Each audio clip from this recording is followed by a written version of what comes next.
Top story, Governor Andrew Cuomo refusing to resign this morning, even though colleagues on both sides of the aisle are telling him to step down in the wake of the Attorney General's report on sexual harassment claims against him. Meanwhile, state lawmakers will be meeting in Albany on Monday to discuss impeachment proceedings. So joining us this morning is State Assemblyman Ron Kim of Queens, who called out Governor Cuomo for nursing home scandals that during the pandemic. Remember, we were covering all of that. Good morning, Assemblyman Kim. Thank you so much for joining us. Good morning. Good morning. How are you? We are doing well, but it's been quite a turn of events since that moment when we talked to you, when you did call out the governor for those text messages which you felt were of a bully nature. And now we're seeing the governor's refusal to step down in light of the Attorney General's report. What are your thoughts on how this has transpired? There is a clear pattern of an executive who thinks he is above the law and who has abused his position of power, from nursing home scandals to sexually harassing and assaulting women. By the way, those 11 women who have stepped up, I want to acknowledge their bravery and courage at a time when we as a society often do not believe in women.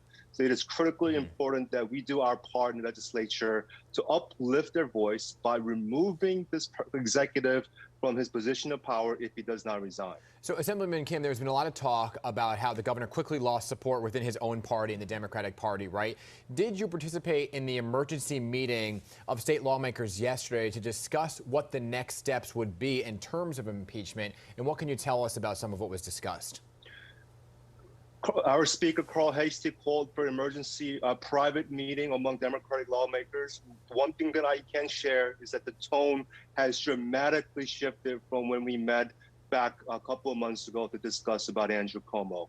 Even the lawmakers who once did not want to call for resignation have come out strongly and said not just resignation, they want to impeach the governor. There he has no allies. No one is speaking up for him. He is an executive without a mandate at a time when we need to move this state forward in the right direction. No allies. That's a very strong statement right now. So how long before the actual impeachment proceedings get underway?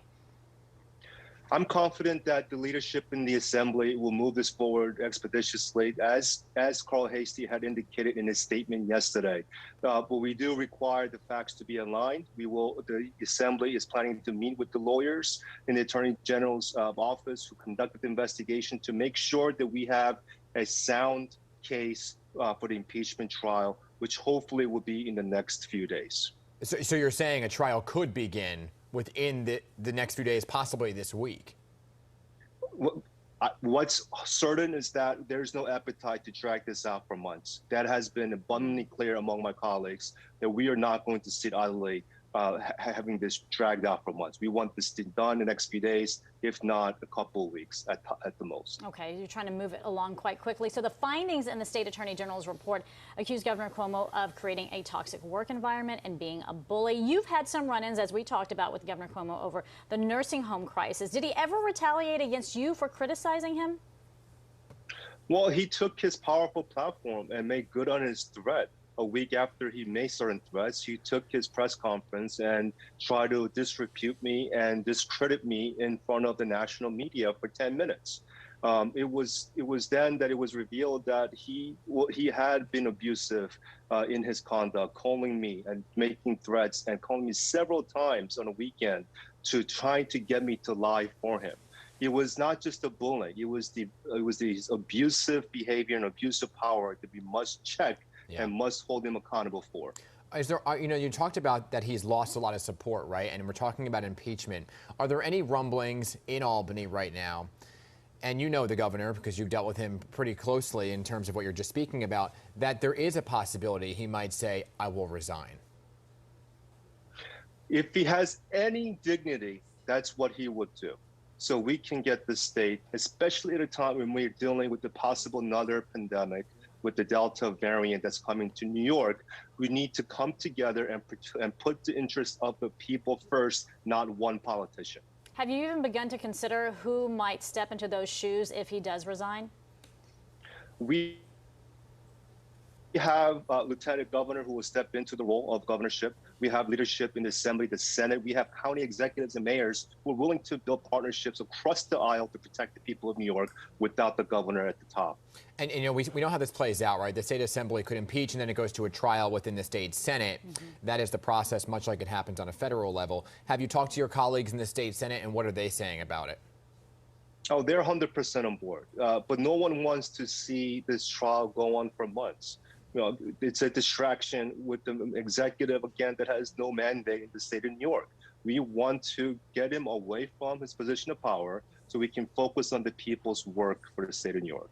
Are you, excuse me, are you surprised at all, Assemblyman, that the governor came out and really continued to say that, no, I'm innocent here. What I did was not something that was sexual harassment. It was just a way of welcoming people, saying hello, the kiss on the cheek, this and that, something that he learned from his parents.